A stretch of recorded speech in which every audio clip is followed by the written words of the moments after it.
Okay, I want to thank everyone for joining us today. We have a very exciting announcement, but before we get into that, in order for this table to even be set, I want to extend an extreme, sincere thank you to the Blazers Ice Center General Manager Larry Donovan and his support to our hockey club here inside the Blazers Ice Center. And all of his staff have been extremely supportive of what we're trying to do here in Oklahoma City. All of our current sponsors and supporters and partners that have gotten behind this club and this organization since day one. We can't be here where we are today without your tremendous generosity and support. So we just want to say thank you to everybody who has gotten behind us thus far. We're not in this for money. We're not in this for the politics of hockey. We are in this because we are all hockey people. All of us who are involved with this organization are extremely passionate about the sport of ice hockey. Everyone here has had the game have a tremendous impact on their life, whether they've played at the professional level or they've had it be a part of their childhood. So the people that are involved with this sport here with the Oklahoma City Blazers hockey brand are tremendously passionate about this game. What's special about this team currently is that former CHL Blazer players are paving the way and leading the way.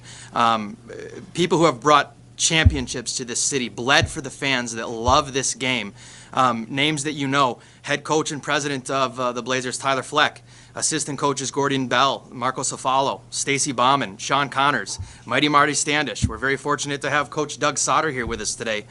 All of these guys are working and pouring into this group of athletes that are currently here in Oklahoma City. We're excited that with this announcement, Oklahoma City Youth Hockey Association has something real to aspire to here locally for the kids to grow, improve, and develop and have a place that hopefully they can call home and one day potentially wear the Oklahoma City Blazer brand. Very, very exciting. We now have a vested interest in the success of the youth players here in Oklahoma City so that they can be a part of our room and a part of our organization. We're extremely focused on having a strong positive influence on the local youth talent. We want to make sure that our community efforts are really strong moving forward, getting the culture of ice hockey in schools here locally, as we feel that there should be a stronger presence of this game here in the community. And we are extremely excited about the future of Oklahoma City Blazer hockey here. And with that said, I'm going to turn it over to the president and owner of the Oklahoma City Blazers Hockey Club, Mr. Tyler Fleck. Thanks, Brian. Just want to thank you guys for coming out here today, and the reason we are here today is because we are here to make an announcement that the Blazers Hockey Club, as we know it now, that has been reincarnated here the last couple years, we are moving to a new level of play next year, a level of play that will, I believe, be basically the highest level of Blazers hockey that this city's ever seen. The players here that we're going to be bringing in next year, these guys, you're going to see them in the National Hockey League. You will see NHL scouts in the stands here coming forward, and it's a very exciting thing. The league that we are moving to is a reincarnated Central League. Basically based here in the Midwest with 6 founding members: the Colorado Junior Eagles, the El Paso Rhinos, the Springfield Express, the Ogden Mustangs, and the Casper Coyotes, as well as us, are the 6 founding members. The league will begin play in 2017, so a year from now, and we have a lot of work to do from now until then to prepare ourselves for the new level of play. I guess with that, I'd like to open up to any questions you guys might have going forward here. Coach, speak to the level of play as compared to what has been in Oklahoma City before, both with the AHL and the old CHL. Well, basically, the American Hockey League will continue to be the highest level that the city's ever seen, being that it was AAA, and those guys are filtering on down from the National Hockey League or on NHL contracts. However, with these players coming in, we will look to have these players jump directly into the American Hockey League. They will be NHL draft picks. The Blazers that left here in '09 was a brand that was a very exciting brand of hockey, but you were limited on the amount of actual NHL prospects that were in the league. The players that played were kind of like dark horses, and these guys are up and coming. Like, this league will shut down at Christmas for the World Juniors. So the beauty of this thing is we're going to have guys from the Finnish national team and the Russian national team and stuff like that playing in this league, and it's an exciting thing for hockey here in Oklahoma City. Coach, another question. Speak to the age of the Blazers that used to play here in Oklahoma City, and then what you'll be seeing in this new league, as well as how that compares to USA Hockey or Team Canada Hockey.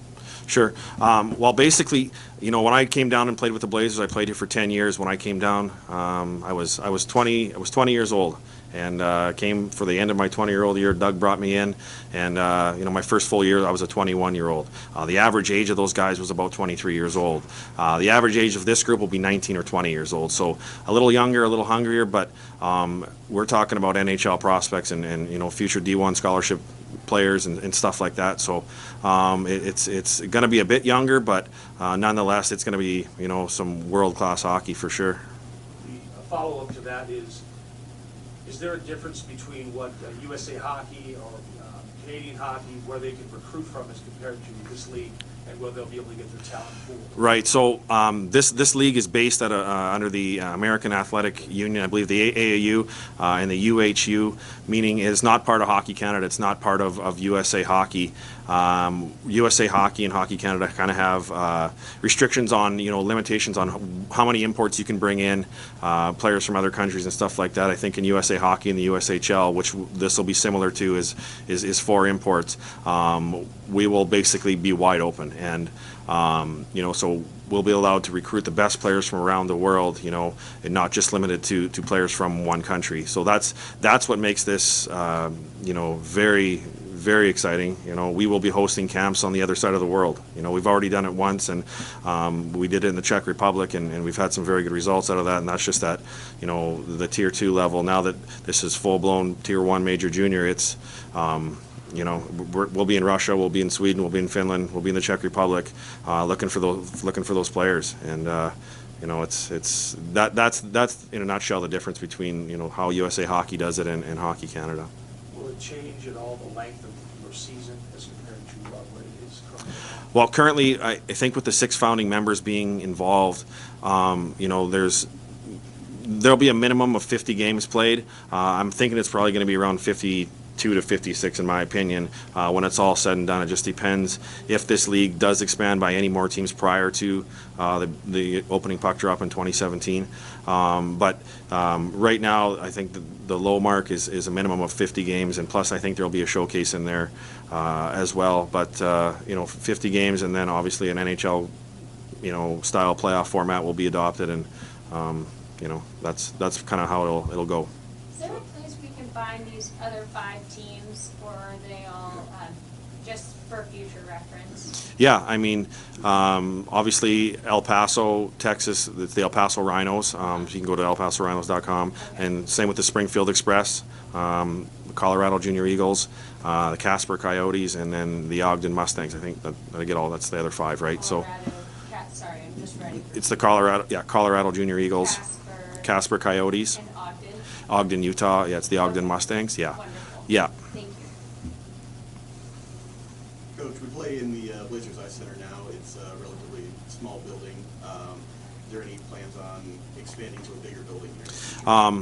That's the big question mark right now. Like, for the next 2 years, we're probably going to be out of here. Obviously, there's going to be some renovations that have to take place to accommodate. I mean, right now, I think this place at absolute capacity can hold like 1,700 and something, and that's like including standing. So, obviously, we would like to get to a bigger venue, but right now, this is what we have.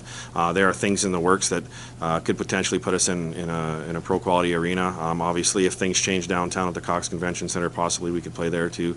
But it's there's limitations on what we can do right now. So for the first 2 years, we're going to be here, and we're going to attempt to turn this place into a madhouse. So it'll be a good atmosphere no matter where we're at. But you know, hopefully, you know, within 5 years we're in a, you know, an arena that has, you know, 3, 4, or 5,000 seats. We have the team in the WSHL now. Are we going to be moving away from Tier 2 totally? Or do we have an in-house swap team? So that's a good question. So what we are going to do, we are going to continue on with this level in here. It will remain in Oklahoma City, and it will be somewhat of a feeder team. It will be a strong feeder team because of the ability for us to bring in the players we're going to bring in, and you know, move guys back and forth. And with the AAU, that's the beauty of it, is we can move guys up and down, and you know, create a second team that our feeder is right here, where we don't have to fly guys in from New York or whatever we got to do when guys get injured or called up or whatnot. And on that note, with the call-ups, you know, one of the most the best things about this new league going forward is these players that play in this league will have the ability to play up and down from, you know, the pro ranks, and you know, they can go up and play with the pros, and they can get sent back down.